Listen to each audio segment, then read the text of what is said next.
जिसके सामने बड़े बड़े बादशाह अपने घुटने टेकते थे, जिनको अदलो इंसाफ का शहसवार कहा गया, जिसका नाम लेकर शुजाअत व बहादुरी का मिसाल दिया जाता है, जो मदीने मुनव्वरा में बैठकर नारा लगाता था तो बड़े बड़े केसरो किसरा कांप जाते थे। दोस्तों, आज के इस वीडियो में उसी मर्द मुजाहिद यानी कि हजरत उमर फारूक आजम की शहादत की बात करेंगे। हजरत उमर फारूक आजम ने एक रात ख्वाब में देखा कि उनके बदन पर लाल रंग के मुर्गे ने 2-3 ठोंगे मारी है। आपने ये ख्वाब खुतबे जुमा में बयान फरमाया। इस ख्वाब की ताबीर ये बताई गई कि बहुत जल्द ही कोई काफिर उमर को शहीद कर देगा, लिहाजा जुमे के दिन आपने इस ख्वाब को बयान फरमाया और बुध के दिन आप पर हमला हुआ। हजरत उमर की आदत थी कि जब भी वो नमाज पढ़ाते थे तो नमाज को शुरू करने से पहले ही सफों को सीधी किया करते थे। बुध के दिन फजर की नमाज को पढ़ाने के लिए जब आप मुसल्ले पर गए तो नमाज को शुरू करने से पहले आपने सफों को सीधी किया और उसके बाद नियत को बांध कर नमाज को शुरू कर दिया। जैसे ही आप नियत बांध कर नमाज को पढ़ाना शुरू किया, वैसे ही एक आतिश परस्त यानी कि एक काफिर आकर आप पे 2 धारी छुरी से हमला कर दिया। हजरत उमर के शिकम यानी कि पेट मुबारक में जख्म हुआ और आपको गिराकर वो भागने लगा। भागने में जो भी सहाबा आए सबको जख्मी कर दिया, लेकिन आखिरकार एक अंसारी ने अपने कंबल को उसके ऊपर डालकर उसे पकड़ लिया। जब उस जालिम को पता चला कि अब मैं पकड़ा गया हूँ और मेरा अंजाम बुरा होगा,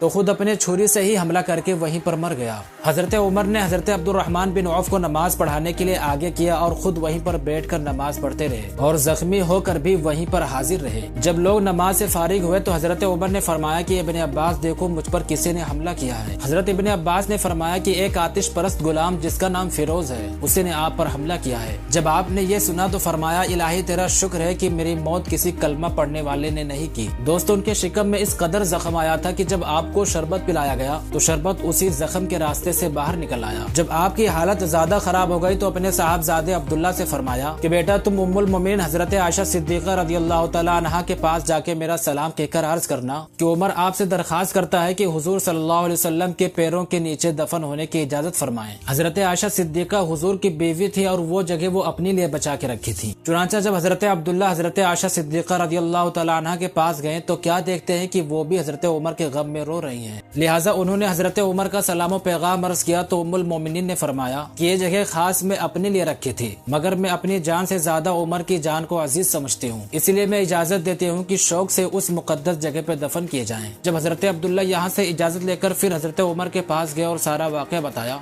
तो हजरत उमर ने फरमाया, अल्हम्दुलिल्लाह इजाजत मिल गई, मगर ए अब्दुल्ला तुम एक काम करना कि जिस वक्त मैं मर जाऊँ तो मेरे जनाजे को तैयार करके फिर हजरत आयशा के पास ले जाकर रखना और कहना कि इस वक्त उमर का जनाजा हाजिर है और दफन होने के लिए इजाजत मांगता है। उस वक्त भी अगर इजाजत दे दें तो मुझे अंदर दफन कर देना। फिर फरमाया कि बेटा, तकिए को हटाकर मेरा सर जमीन पर रख दे ताकि मैं अपना सर खुदा के सामने जमीन पर रगड़ूं ताकि खुदा मुझ पर रहम फरमा दे। उसके बाद फिर फरमाया कि बेटा, मुझे उम्दा कफन देने की जरूरत नहीं है, क्योंकि अगर मैं अच्छा ठहरा तो मुझे दुनिया के कफन से बेहतर कफन मिल जाएगा और अगर बुरा ठहरा तो ये भी नहीं रहेगा। फिर आगे आपने फरमाया कि दुनिया की तमाम दौलत और सामान इस वक्त मेरे पास होता तो क़यामत के दिन की घबराहट से निजात पाने के लिए मैं हर चीज खैरात कर देता। दोस्तों, ये हजरत उमर फरमा रहे हैं जिनके बारे में हम सब का ये ईमान है कि क़यामत के दिन जिस तरफ वो उंगली का इशारा फरमाएंगे तो हुजूर के सदक़े में उनकी मग़फ़िरत कर दी जाएगी। फिर भी आखिरत के दिन की वो खौफ रखते थे। हजरत इब्ने अब्बास ने कहा कि कसम अल्लाह की मैं आपके मुतालिक यकीन रखता हूँ कि आप तो बस नाम के लिए ही क़यामत के होलनाक चीजों को देखेंगे, क्योंकि आप तो अमीरुल मोमिनीन, अमीनुल मोमिनीन और सय्यदुल मोमिनीन हैं। आप तो किताबुल्लाह से और निहायत इंसाफ फैसला करने वाले हैं। हजरत उमर को हजरत अब्बास की ये तकरीर बड़ी पसंद आई और सख्त तकलीफ के बावजूद भी आप जोशो शौक में उठकर बैठ गए और फरमाया कि इब्ने अब्बास, क्या क़यामत के दिन तो इन बातों की शहादत अल्लाह के सामने देगा? हजरत इब्ने अब्बास ने फरमाया कि हाँ, जरूर दूंगा। ये सुनकर हजरत उमर को इत्मीनान हुआ और उसके बाद बहुत सी नसीहतें और वसीयतें फरमाई और उसके बाद आपका इंतकाल हो गया। इन्ना लिल्लाहि व इन्ना इलैहि राजिऊन। उसके बाद आपके जनाजे को तैयार करके हजरत आयशा सिद्दीका रदियल्लाहु तआला अन्हा के हुजरे मुबारक के सामने लाकर रखा गया और बाआवाज अर्ज किया गया कि उम्मुल मोमिनीन, ये उमर का जनाजा हाजिर है